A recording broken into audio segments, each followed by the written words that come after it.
Would a Christian say, who will set me free from this body of death? Would a Christian think of himself as trapped,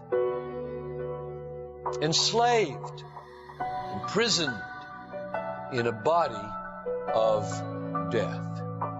Piper, you just can't believe a Christian can talk like that. You can't say that a Christian can say, I'm sold like a slave to a slave master under sin. Piper, haven't you read chapter 6, verse 4, verse 17, verse 18, verse 19, verse 20, verse 22? All of them say something like verse 18, having been freed from sin, you have become slaves of righteousness. That's the Christian experience. Freed from sin, slaves to righteousness. That old slave master that held us, owned us, has been broken. Sin will no longer have dominion over you. Piper, don't teach these people that they should speak of themselves in terms of Romans 7:14. My response to that is, can a real Christian not say, who will deliver me from this body of death? Not enough of you say that. You feel it, but you won't say it. There are people in this room who've known Christ for decades who've never said that out loud. You know what? Your kids need to hear you say that. Your wife or husband needs to hear you say that. Oh, wretched man that I am, who will deliver me from this? It would transform relationships. Your small group needs to hear you say that. Paul was about 100 times more sanctified than anybody in this room. He not only said it, he wrote it for 10 million people and 20 centuries to read. Come on, let's get real with each other with our mouths and not go home and say, yeah, that's right, that's what he said, I'm just a loser, blah, blah. But you don't ever say out loud in a group, I'm so needy. So you might think you're needy, and you might try to act needy, but you come across as a pretty self-assured, got it all together person in the small group. And to your kids, you never make mistakes, etc. Verse 12, do not let sin reign in your mortal body so that you obey its lusts. Romans 6:14, sin shall not be master over you. So right after saying, don't let it be master, he says it won't be master over you. For you're not under law, but under grace. Don't let it be master, it won't be master.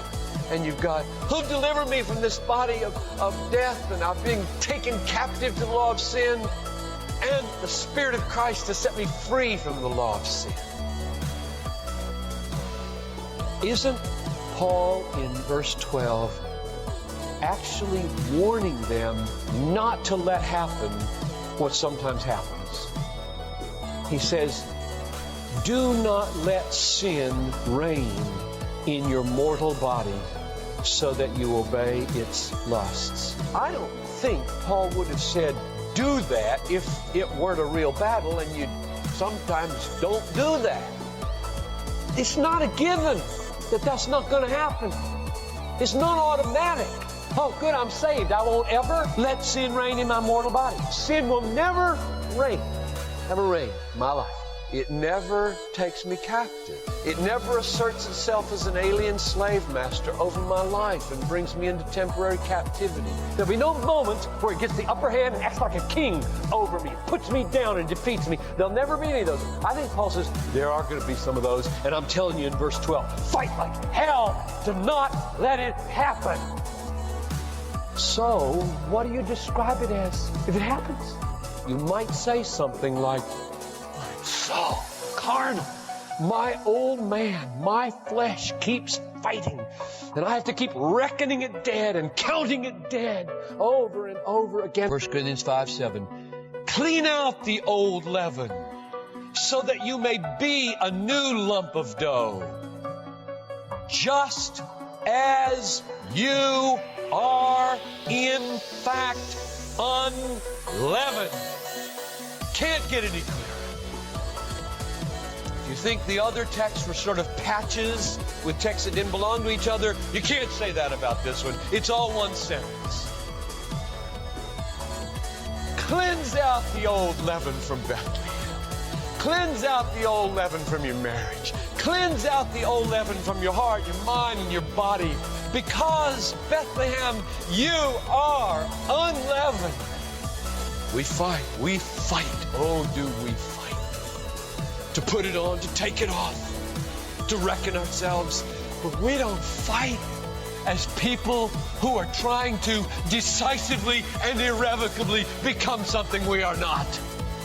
It changes everything in the way you approach your battle. You will despair. I promise you, you will despair if you fight to decisively and irrevocably become what you need to be before God. You will absolutely despair. The only hope that you will make any headway in becoming what you ought to be is to recognize you are it already in Him. And if you aren't, we are all hellbound. And so embrace this great and glorious truth. The decisive, final power of sin to destroy your life has been broken. And in that sense, you're free. You are set free. So when he says in 7:23, the law of sin takes me captive, and in 8:22, I'm free from the law of sin, I think he means I'm free from the law of sin as my final and chief condition. So we're called to fight as Christians as those whose victory has been bought and who will win. And that's why he can talk both in terms of such triumph and both in terms of such warfare and periodic and temporary defeat. There's one other reason I think Paul might talk this way about being sold under sin in moments of defeat. In Galatians 5:1, it was for freedom that Christ has set us free. Therefore, keep standing firm. Do not submit again to a yoke of slavery. There, the very word slavery is used to describe the kind of thing chapter 6, verse 12 was warning against. Don't submit to a yoke of slavery, neither slavery to the law, nor slavery to sin. What if it happens like it happened to Peter? How are you going to talk about it? Might you not say with warrant something like, I am carnal, sold again under sin. Sin, like a slave master, just took me, made me afraid.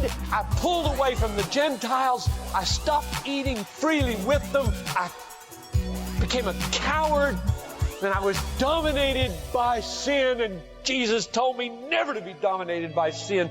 Oh, wretched man that I am, who will deliver me? God, forgive me. Have mercy upon me. I look to you.